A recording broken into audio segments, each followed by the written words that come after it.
A lot's happened in the last 10 years. It's a miracle I'm even sitting here now. I got a second chance.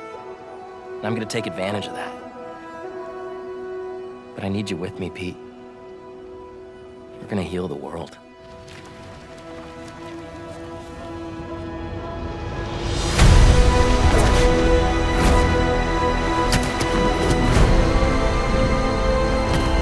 Guys, this is my best friend, Harry. Hey, good to meet you. New job, huh? Still gonna have time for tutoring? We'll figure it out.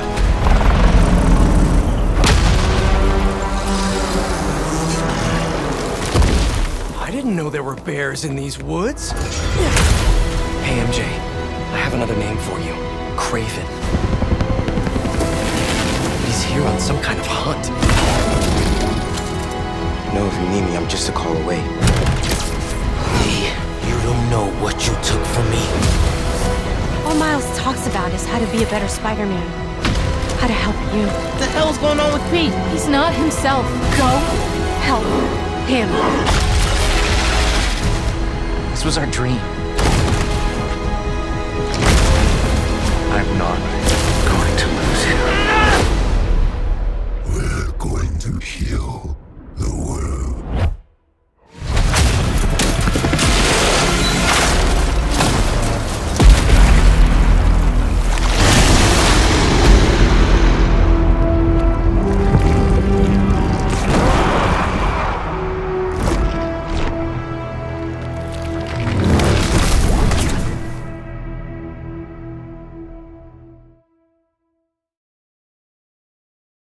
PlayStation.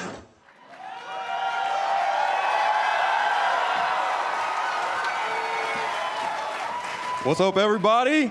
Hey, let's get some more energy up in here. What's up, everybody? What about that trailer, though? Yeah. What's up, everybody? Hey, yo! Whoa! Yeah, bully Lowenthal, baby.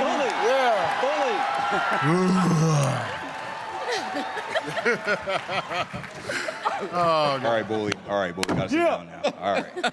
What's up, everybody? Welcome to the Just had to get that out of the way. Marvel Spider-Man 2 panel. I know what you're here to see. Excitement! How y'all doing? Hey! What's up? All right, guys. Well, welcome to the Spider-Man 2 panel. We are so excited to be here. My name is Dorian Parks. I am the owner and founder of an organization called Geeks of Color. We love promoting diversity and inclusion from outlets. So, enough about me, though. Like, I've been coming here for about past 10 years or so, waiting in the Hall H line, so it feels pretty surreal to be right here right now, man. Like, I love Spider-Man, love Miles, so these characters have been so close to my heart, so just can't wait to just talk more about Spider-Man. So, that being said, enough about me. Let's jump into this amazing panel that we have here. First, we have Senior Creative Director Bryan Intihar. Hey, everyone. Senior Art Director Jacinda Chew. Senior Narrative Director Jon Paquette. Senior Game Director Ryan Smith. VP and Creative Director of Marvel Games, or Creative Director of Marvel Games, yes, Bill Rosemann. You know him, you love him already, Yuri Lowenthal, AKA Peter Parker. Can I just, before the camera moves on, I just want to say something real quick. I know you guys have been hearing about the strike. We are here this weekend, but we stand with, in solidarity with our brothers and sisters and everybody in the WGA, in the WGA and SAG. We are here because we are able to be here because we're under a different contract for games, but that might not last forever. So. If you want to learn more about the strike and everything's going on, the fight's going on, this is not the place. We're here to talk about Spider-Man, but there's a great panel on Saturday morning at 10:30. All your questions will be answered, or you could go to navavoices.org. I just wanted to let you know we're happy to be here, but we do support everything that's going on. Thank you. Yeah, absolutely. Next, we have Nadji Jeter, AKA Miles Morales. Yeah.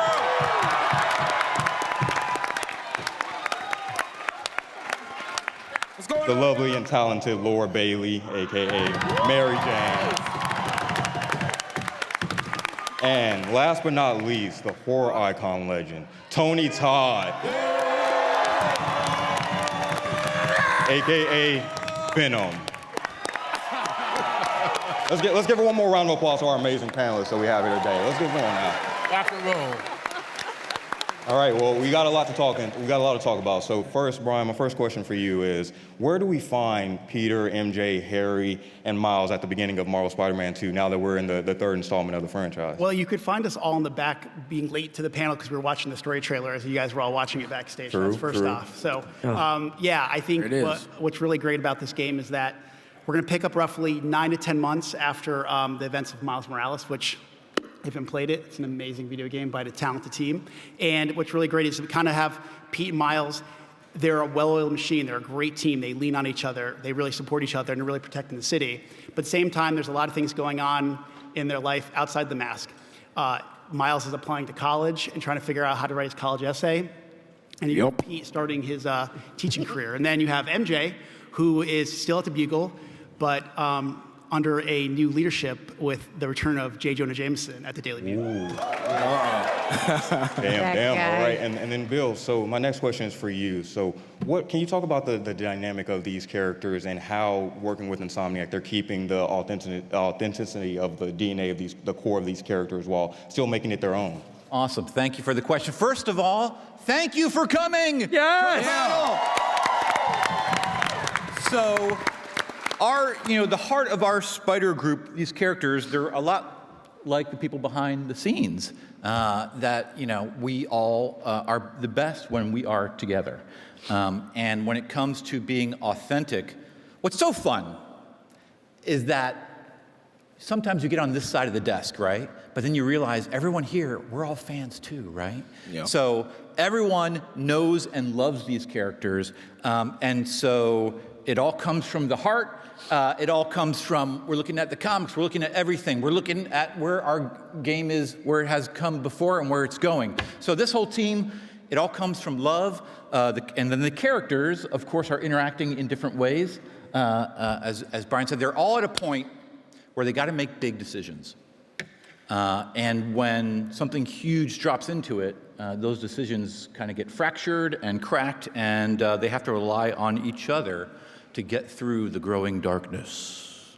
Absolutely, and just piggybacking off that, can you talk about, as this is the third game in the franchise, can you talk about the collaborative process working with Insomniac and how that's evolved over time? Well, what's so awesome, and this is actually before and after the whole pandemic, is we're about 10 minutes away from each other.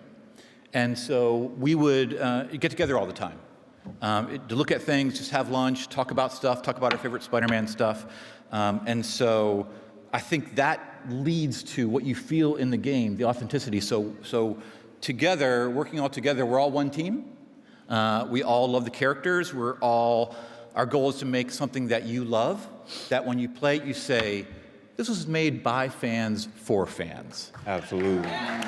This is a love letter to these characters. This is a game I always wanted, and now my friends, my family can all see why all of us were huge fans of these characters for years and years. So it all comes from love, and we come together, like the hashtag says, be greater together. Oh, yeah. And John, my next question is for you. With the new villains that we've seen in this game, confirmed villains with Kraven, Venom, and Lizard, can you talk narratively why you felt those choices for those villains were important? Yeah, well, I mean, boy, what a trailer, huh? All those villains, like, there's a lot. But for us, it really started with Kraven. He's our catalyst for the story, right? Like before the game starts, he's halfway around the world being Kraven, hunting, trying to find the ultimate prey. And he watched from afar as the events of the first two games occurred. And he decided, you know what?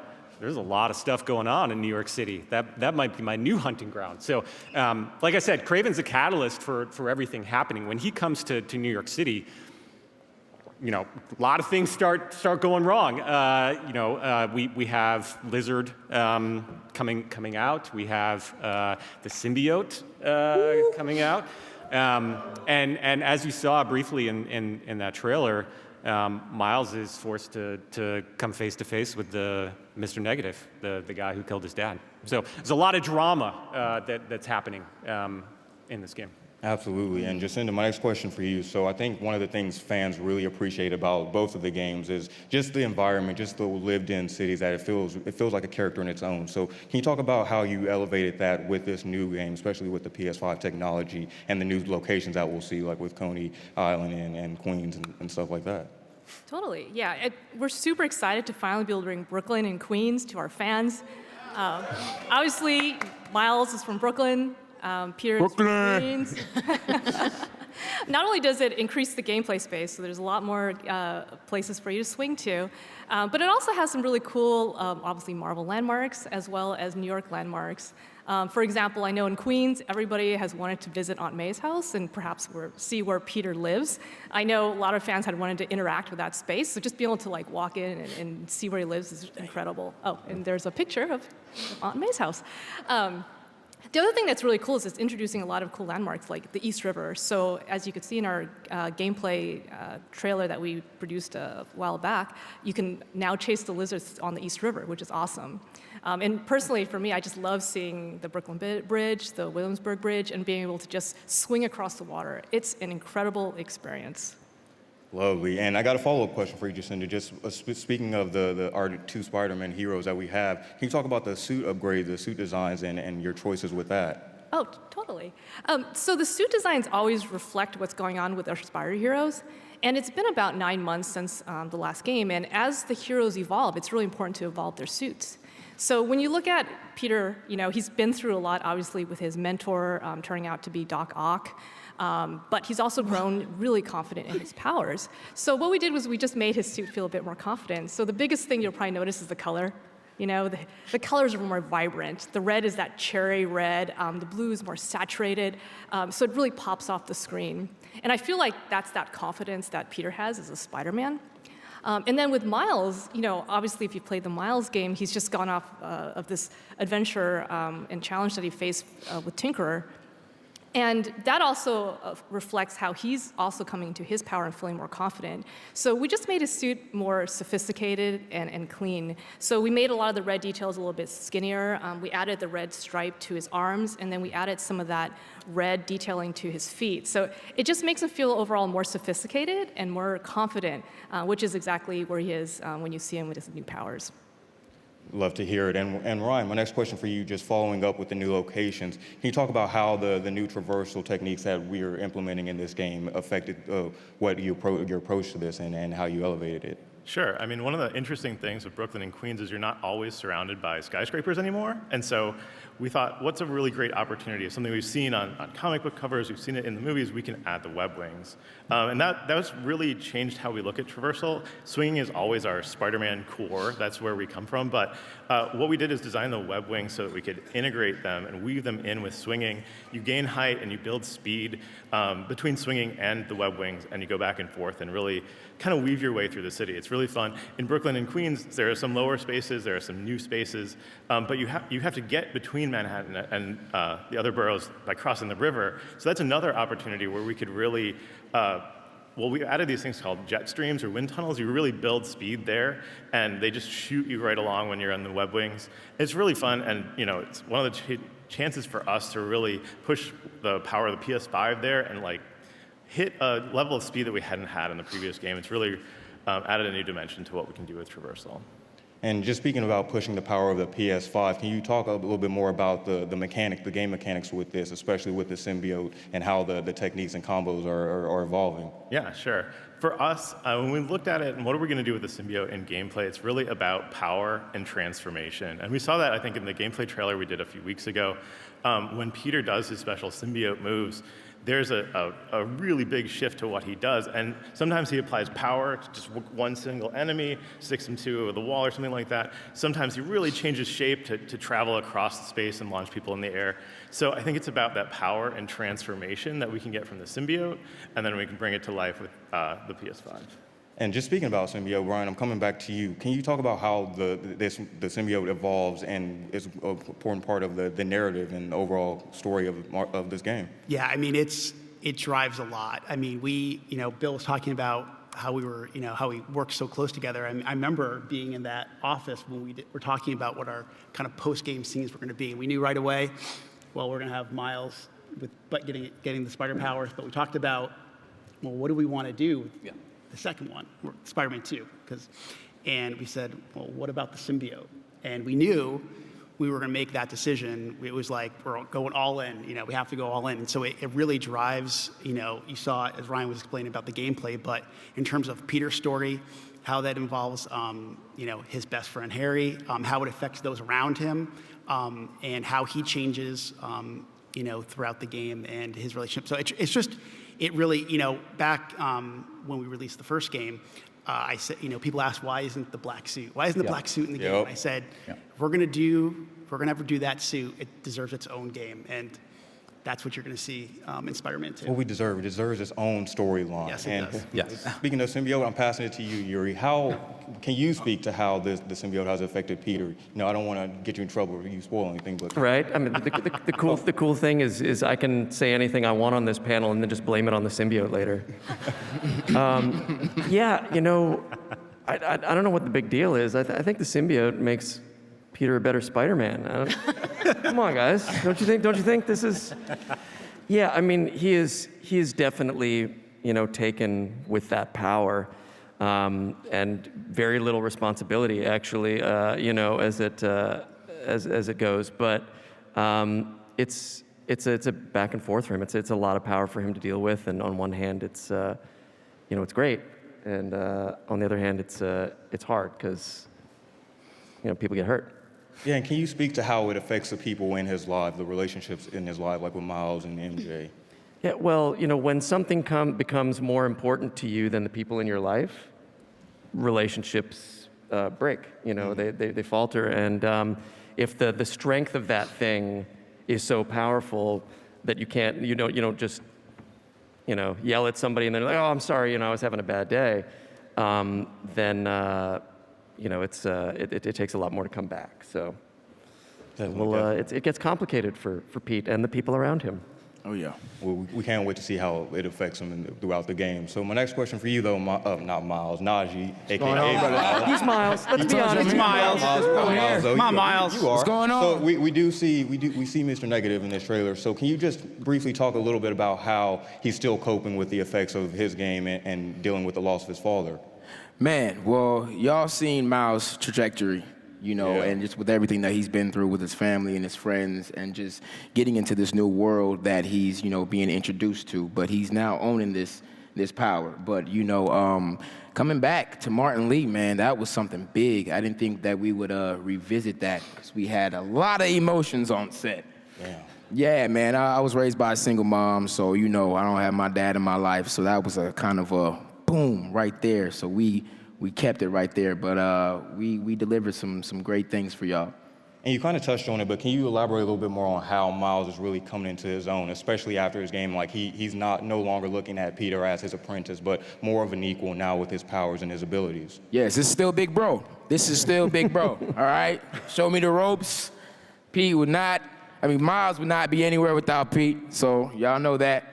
But man, it was great. I still look up to Pete. So it's still an ongoing. We learn the physicality, but then you got to learn, just the mannerisms and getting into that manhood of carrying on that power with that responsibility. Love to hear it. And my last question, because we touched on it as well, but his powers and his abilities. How is he really? We see them evolving, and we see him. He has a couple new abilities. So how is he really coming into his own with his abilities? Oh, we got some stuff coming for y'all. We got some stuff coming for y'all. Y'all get ready. October 20th. You're going to be surprised. You're going to be shocked. You're going to be on your feet. You're going to be screaming. Yeah. You're going to be crying. You're going to be laughing. So y'all get ready, man. We got some powerful stuff coming for y'all. I apologize to employers everywhere because I hear a lot of people going, I've already booked, time off from work, on October 20th for like 3 days. I'm like, right. Well, we love to hear that. So I'm passing it to you, Miss Lovely Laura Bailey. We have MJ in the house. So can you talk about what are her ambitions in this game and how her storyline has evolved from when we last saw her? Well, oh, look at her. Isn't she just lovely? Yeah, I think she's coming to her own a lot more. I think she's understanding who she is as a reporter and as a writer a lot more. She spent a lot of time away from Peter in Symkaria. And am I allowed to say this? She's writing.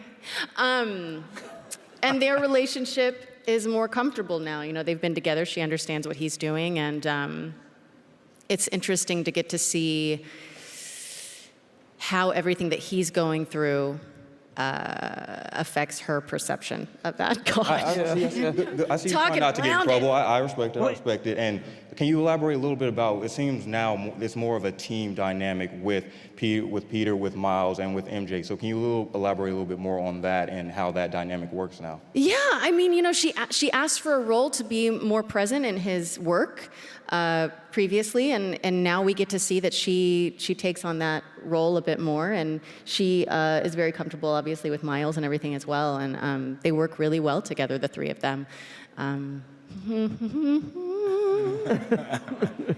And it's hard to talk about without giving things away, isn't it? Yeah. Yeah. So many surprises. Oh man. I think it's just, there's a reason why we wanted Yuri, Laura, and Nadji all here, because they are a team. They are, they complement each other really well, not just what's going on in the superhero world, but what's happening in their lives. And I think that's why, even when we're shooting our scenes, we're all kind of working together as a team, figuring out how do we put this game together. And I know we couldn't be working with better people. Like, I love these people. They're awesome. So I love you too, man. Love you more, bro. They're the best. Come on, man. Every day that we got to shoot, and it was all three of us, oh, God, it was just so much fun on set, you guys. It was just... Yeah, people talk about chemistry, and there's something magical that happens when these three get together. The air changes. It's really... Any behind the scenes BTS funny moments? It's God sent, It's Well, I even think about when we cast everybody originally. Go back real quick. I know we're talking about Spider-Man 2, but I remember, when we brought Nadji in for Miles, Yuri was already cast, and we did two scenes when the moment at the funeral when Pete goes up to Miles, and then also the part where Miles reveals his power to Pete for the first time. And we just knew right there. And I remember Laura coming in for MJ, and we had like 3 scenes we were gonna do. And I remember they were walking together, and they said 2 lines, and I said, "That's it. We're casting her." So I just think that we knew we had such a great group. And then we would always say every day on stage, we would say just like, what do you want to do? Where do you want to take it? And I think, they made the game better than we ever could imagine it could be. So I thank them for that. So powerful. Love you, Bryan. Well, we love the powerful trio. We love Spider-Man. We love Miles Morales as Spider-Man, and we love Mary Jane. But there's somebody else that we can't forget about on this panel. That is the Venom of the He's Venom in of it here. all. Tony Todd, it's truly an honor to have you on this panel right now. Let's get it. Well, I'm not really Tony Todd. I was sitting here. I'm an AI. No, I've been a gamer since high school. I mean, I went to college hustling pinball and ping pong, and I think I go back with gaming systems all the way to television, to Dreamcast, to the early, and I collect consoles. Dreamcast. I started as an actor. The voiceover role came to me through DC. One character led to another, Zoom led to Dark Side, and then some other stuff, and then all of a sudden I get a call from Insomniac to test drive Venom. And I gotta say, it's been the most exciting voiceover journey that I've had to date. Yeah. Bryan, can you just talk about the casting of this? I know is there a story or something along how this happened? Oh yeah. So I remember we cast a lot of the characters pretty quickly. Like obviously we had Miles, Peter, MJ, and then early we actually like right before COVID I think we cast Kraven, and I knew I was putting off Venom. I was just putting it off. I was like, I know there's already there's gonna be so many opinions of what people, and I know I was scared to death. And I remember Patrick, our dialogue lead, was asking me like, "What are you looking for?" And I said, "I don't know." And then I remember just happened to be on the internet one day, and I was listening to one of I think it was the Candyman, the new Candyman trailer, and I heard Tony, and I was like, hey, if we could get like a Tony Todd, that would be the one. And then a couple weeks go by, I don't think anything about it, and Patrick messages me and goes, you're not gonna believe this. Tony Todd's interested. And I remember he sent a real quick tape in, and it was like, sorry, Tony, it was really bad, like audio quality, but it took like 3 lines, and I was like, that's it. Just please hire him. Please, whatever he wants, give it to him. And I think you all know, based on what you heard, he's incredible. You brought it to a mocap session, a PCAP session, and you're like, dude, listen to this. Yeah, we get on stage. Everyone's whispering to us, Tony's here. Tony is here. We were freaking out. We were freaking out. We have a wonderful. There's 4 of us here from Insomniac, but we have so many Insomniacs who are putting so much work into this game. And I just want to say, if they're somehow listening to this somehow, thank you for all the work that you guys are putting into it right now. It's incredible. The work they're doing to finish this up it's just, I call Insomniac my second family because we just put so much into this. And you can imagine when you're in your family, everybody has opinions, right? Yep. And I think it's probably the only decision I've ever made being a creative director in 10 years where I just said, Tony Todd is going to be Venom, and everybody said yes. So, it's just, it's been, going to those VO sessions and just listening to Tony. Even when we did the trailer, when he said, yes, we will, I was like, oh my God, it's been awesome. Yeah. As soon as I heard Tony got cast, I was like, oh, sign me up. Like, that's money. And ever since then, now we're here and Tony's here. It's incredible. And so my next question, though, for you, Jon, is can you just talk a little bit about Venom's motivations and his personality in this and why is he so important to the narrative of this game? Well, Venom is a symbiote, right? And I think the thing that a lot of symbiote stories have in common, and the reason why I think we connect with them really well, is that it's a simple human story. We all have a darkness inside of us, right? And even you, for front row, I know you got a dark. Even Laura Bailey has darkness. Oh man! Like what? If you're in traffic and you're in front of darkest you don't one. use your blinker, oh my God. Oh well. Yeah. Anyway, so we kind of started with that, and when you have somebody like Yuri or Peter Parker, who has such a great heart, and then you put the symbiote on top of that, it really brings out the dark parts of what Spider-Man is about, power and responsibility. You heard Yuri talk about it a couple minutes ago. And what happens in the story is that sense of responsibility starts to go away, right? Like we've built up this spider team that works well together, but Peter Parker at some point in the story starts to think he can do it all himself. He's got this power, right? He doesn't need his team. There's all this stuff to do in the city, and he starts to push people away. And that's when, Miles and MJ, you heard it in the trailer, there's something wrong with Pete, right? So it's really interesting when you bring the symbiote into, these relationships, how it really challenges them, not just externally, because there's cool powers. Ryan was talking about having that control in your hand. Oh my God, it's amazing. But the people you love around you. Yeah, and with the iconic look, Jacinda, can you just talk about how your approach was to just making it feel like it's its own, but still having that Venom essence? Like he's swole, he's got the tech with him. So Venom's swole. Y'all ready for that? Venom, he's swole. So can you just talk about your approach with this? Sure.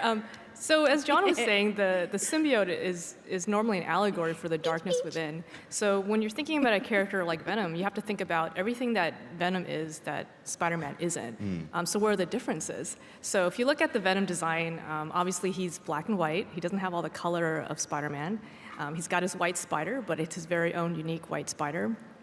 He's got the claws. He's got the big body that's much bigger than Spider-Man. And then he's got a mouthful of teeth. And this is a funny distinction if you think about Spider-Man, because the only way Spider-Man can express himself is through his eyes, his quips. and his actions, but Venom actually has a mouth. So that introduces a whole new thing to this design. And one of the first things I asked Bryan when we started on this game was I asked him, does Venom actually talk? Because if Venom talks, does he have lips? I keep awake at night thinking about these things. And then, does he smile? How much is he talking? Does he use his mouth for attacks? So we had to really think about things like that. And not only that, but then because he's made out of this symbiote material, what exactly is it? And there's a fine line between making Venom into a slime monster or making him into a tentacle monster. Right? And the mouth had a lot to do with it as well. So in some ways, we actually got rid of some of the human anatomy and got rid of the jaw hinge when he opens his mouth because we want to make him look semi-liquid. And you'll see this also when the symbiote doesn't have a host, because we had to make sure that the symbiote wasn't really drippy. So we made a rule that he doesn't drip, right? The symbiote doesn't drip, because if he was, he'd be slime. But if you strike the symbiote hard enough and you inflict enough damage, then yes, you will see impact. So that's kind of how we thread the needle between making him look liquidy or semi-liquid. And then the last thing that's interesting is, Dorian talked about how swole he is. That actually was a really fine needle to thread as well, because, we know he's buff, but how buff is too buff, right? Because we need to make sure he's really big, powerful, intimidating, but at the same time, he's also very nimble as well, and he's fast. So we did a bunch of sketches where we had a wide range of body types where, sometimes he's huge, and sometimes he's really skinny. And then what made the most sense in terms of his moveset, and there you see, they pull up the concept. Yeah, so we were just like going really wide, going really skinny, and it's somewhere in the middle is what we picked, and this is what you see in our statue in the game as well. So, but definitely a lot of like what he does and what he represents informs his character design. And what's so awesome about working with everyone here? Not only is everyone so thoughtful and puts in the hours and scrutinizing and really thinking, who are these characters, what do they represent? What I also love about the whole team is they're very respectful of the core ingredients and paying attention to where did the characters come from and looking at the source material.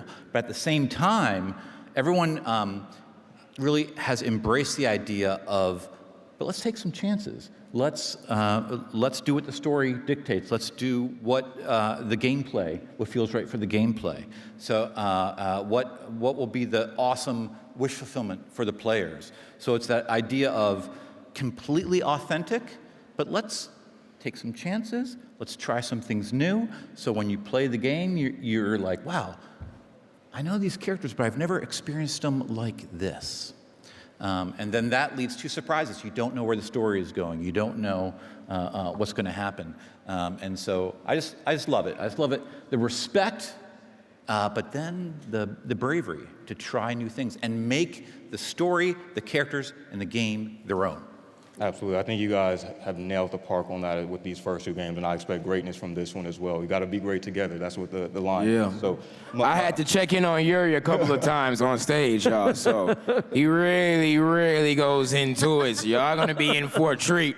I had to stop like, Yuri, come on, you good? You all right? You okay? Bring it back, Yuri, bring it back. All right, so, yeah, man. And just speaking about the approach and the design of it, Tony, I'm coming back to you. Can you talk about your approach to bringing the voice of it to life and how you approached it? Well, I had a lot of help in the booth. Shout out to Chris, who vocally directed us all, but she really made me dig deep.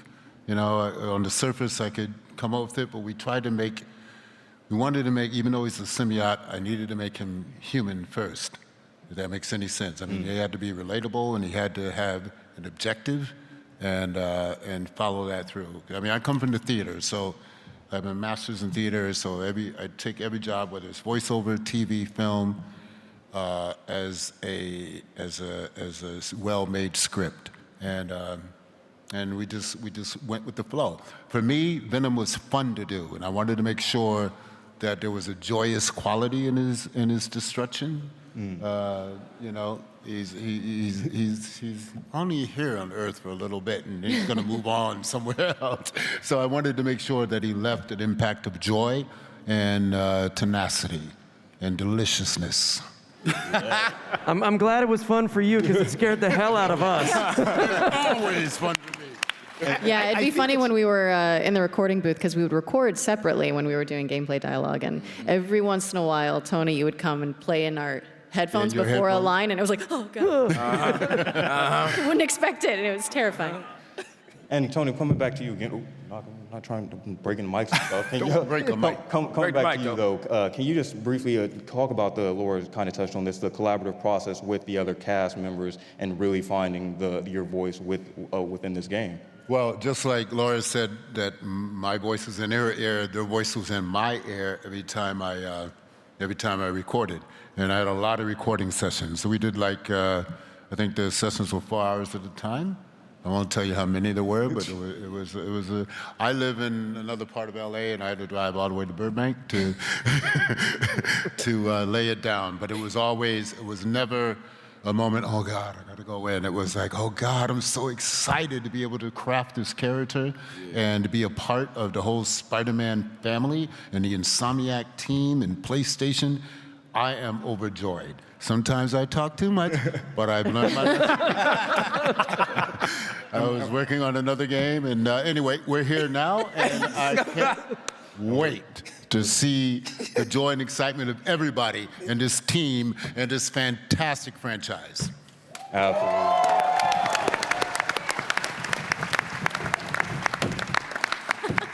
And Bryan, I'll come back to you real quick. What was that like when you heard Tony voice his lines for the first time officially, and what was your initial reaction?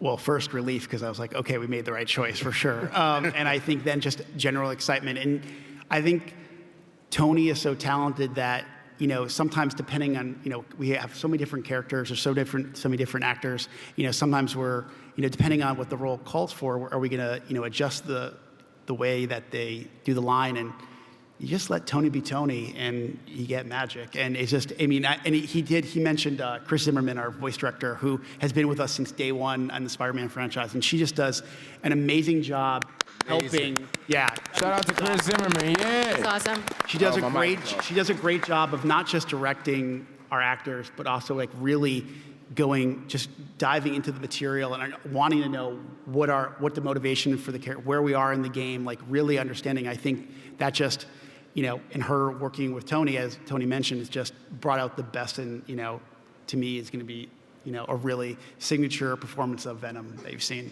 We cannot wait. Amen. And Tony, coming back to you, what was your initial reaction when you saw your character and you saw your voice coming out of it for the first time, like finished, polished version of it? Well, I grew up an only kid, so I'm a nerd at heart. I played Monopoly by myself. I did road racing, slot cars by myself, and I won.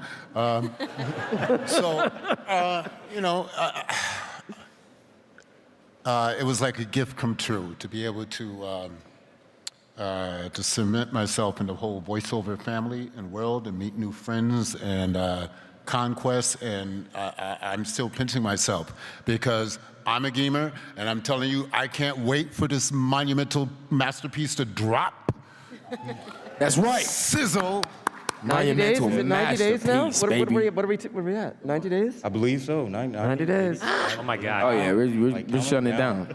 October's right around the corner. I've already taken off work for the next couple of weeks just to make sure I'm playing that. Oh yeah. And so Kids, Tony, parents, we apologize in advance. Tony, we have another section coming up, but I'd be remiss if I didn't ask you. Can you do the iconic "We Are Venom" line for everybody in the crowd? Oh, Lord. Bring us all out. What do you want? No, okay. We are Venom.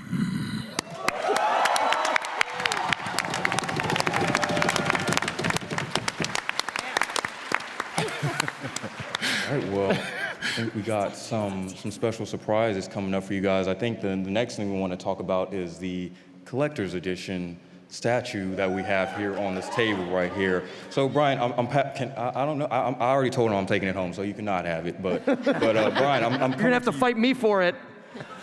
It's a list.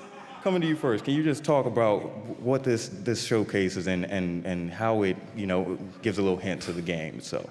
I think it really represents what this game is about. I've said in previous interviews, I've talked about, it's called Spider-Man 2 for a reason, because we have two iconic characters in this great piece of art, but also it's going to take two Spider-Men to take on something so powerful, something that they've never been able, there's nothing come their way. I mean, if you look at, whether it's Doc Ock in the first game and then Tinker in Miles Morales, like Venom is literally a whole different beast.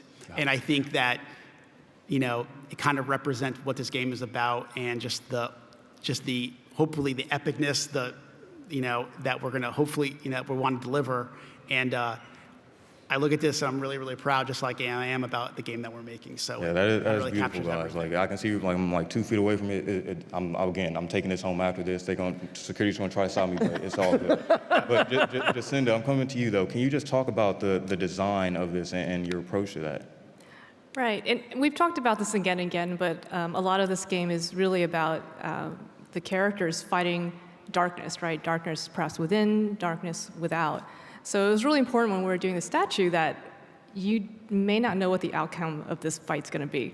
So it was really important that Venom looks powerful, and both of the Spider-Men look powerful, and they're engaging each other, and you don't know who's going to win. And I think that's a big part of the success of this statue. That and the fact that it's gymongous.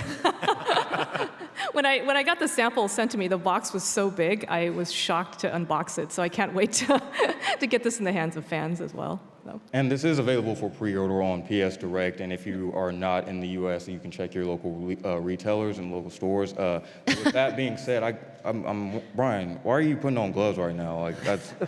Oh, these? Yeah. What is that for? Well, Dorian, I think we should play the video first. I think we should play the video. Let's go ahead and play that video real quick. What?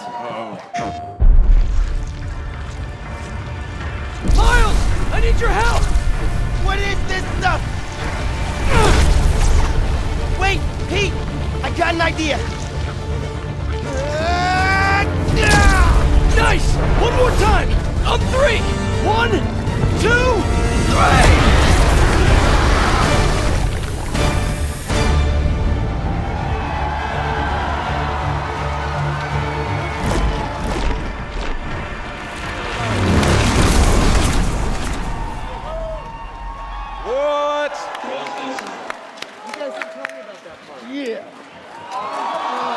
The beautiful Spider-Man 2 PlayStation 5. Oh my God. Wow. I didn't know about that. I didn't know. They didn't show me that before we came out here today. They did not. Yeah. Now I have to get a new Secrets, you guys. They knew what they were doing. Wow. All right. Well, there we go. Like Marvel, so they keep everything so tight-lipped. I found out about this 5 minutes before we came out here. That's how serious they are. So, Bryan, can you speak to this epic, amazing, beautifuln's right here? This has been one of the biggest secrets throughout the entire development of the game, that we were going to have the console and the DualShock. So I know we're pretty pumped. I mean, I think we talk about the symbiote playing a big role. Obviously, it plays a big role here in the design of the console, and we thank PlayStation for going above and beyond with the design of it. I know Jacinda worked really closely with everybody on the design of it, and I'm pretty pumped, man. I'm starstruck right now. I mean, that's why I have to wear the gloves. I can't, you can't touch it. Right. And Jacinda, can you just elaborate on the design elements of this and this how beautiful it is? Like, what's up with that now? What is up with this? just like the statue, the theme of the console is basically the symbiote takeover. So again, we left a bit of red on the console and on the controller because the question is, who's going to win? Will the darkness win or will the light win? And again, it's up in the air. And this. Why is there so much symbiote on there, Jacinda? Why is there so much symbiote on there? Play the game and find out. And Bryan, I think we have a little bit more details on the not just this PS5, but is there a couple more details you want to talk about with where people can buy this or how they can get? Yeah, so you can actually start pre-ordering next Friday. So the 28th, you can start pre-ordering. Yeah. So I know I'll be pre-ordering. I'm already. Or I'm just going to take this one with me. And also, so last thing, if you guys do want to pre-order now, make sure to get that. Go to PlayStation.blog. You can pick it up then. Pre-order it on when it does debut. I know I am. And so that pretty much wraps up most of what we want to talk about. But we do have some one more thing we want to just reveal. We got some Mondo posters. We want to talk all things Mondo. But before we do that, I just want to say thank you again to the incredible panelists that we have out here. Yes. Thank y'all for having us. Absolutely. Thank you.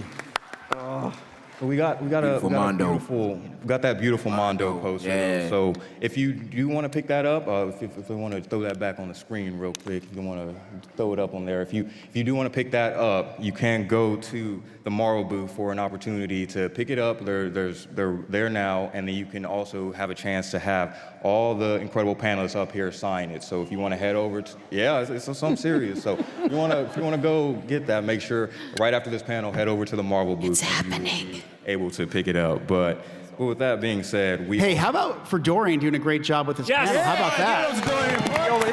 I hear somebody say my name. If y'all want to hype me up, hey, Dorian Parks. And Thank you guys. how about for our... This has been a surreal moment, but you're... how about for our ASL interpreter over here, who was working overtime? There was a couple of them.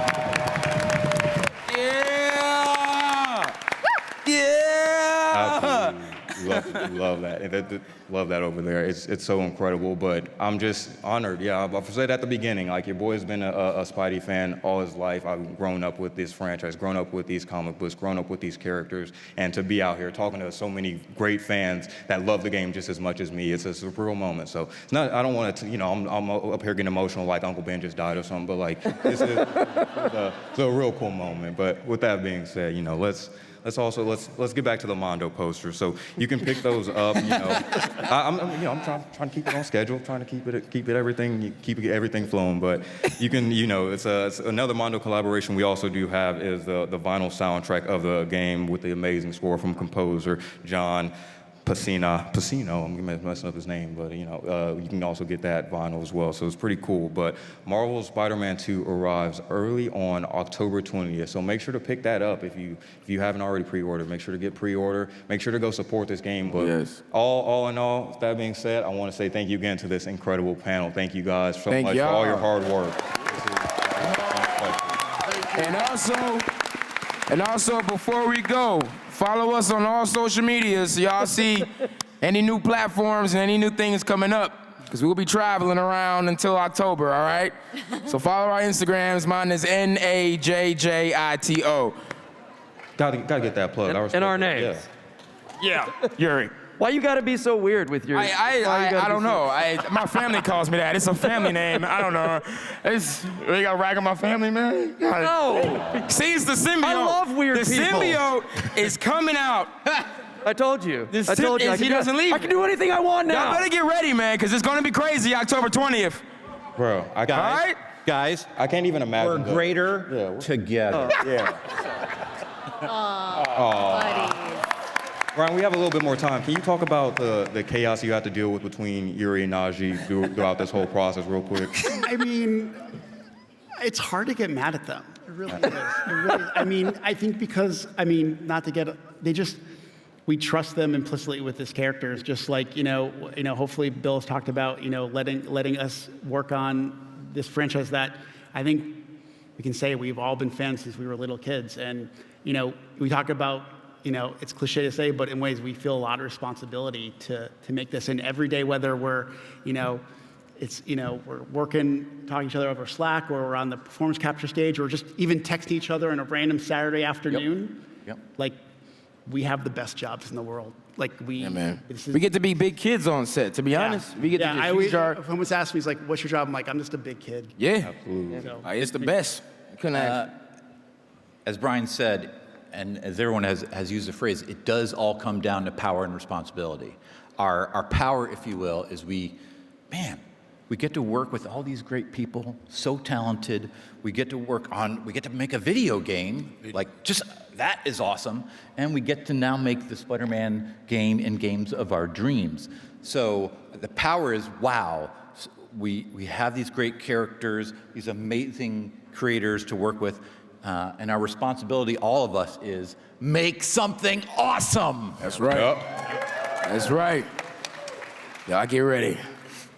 Well, I think that we pretty much wrapped up everything. We hit everything on the head. Like, anybody else got any last minute things they want to throw out here before we wrap up this panel? Anything else? I just want to say thank you for all the amazing support. Every tweet, every note we get, we read them all, and we really appreciate it. And we're working really hard for the next couple months to finish this and deliver the game that you all are hoping for. So just thank you again. Yes, thank y'all, man. Yeah, you gotta give a shout out to the Insomniac community team, because the way I see, because I'm one of them, I see the fans out there. I see how y'all hit them up for new news or anything. Like y'all been bullying them a little bit, but respectfully bullying, because I see the passion as well. So gotta shout out to the Insomniac community team, because that's a tough job. But anybody else got anything to say before we wrap this up? Yuri, you look like you got something to say. There's only room for one bully on this stage. Oh. No, I already did it. All right, that's why I got it out of the way.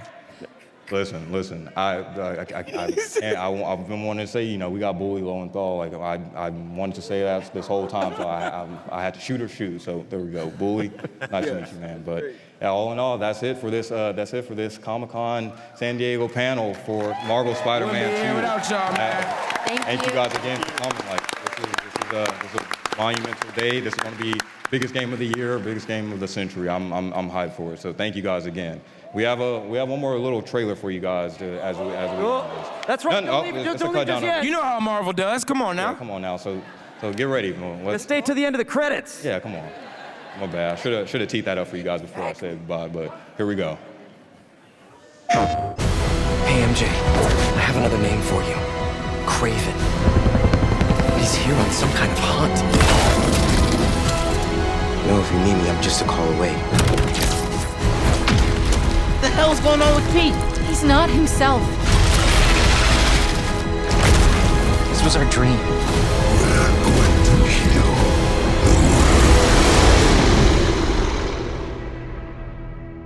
PlayStation. Thank you guys for coming out. Make sure to head over to the Marvel booth to get a signed Mondo poster, and be great together, baby. Love y'all. Thank y'all so much, man. PlayStation.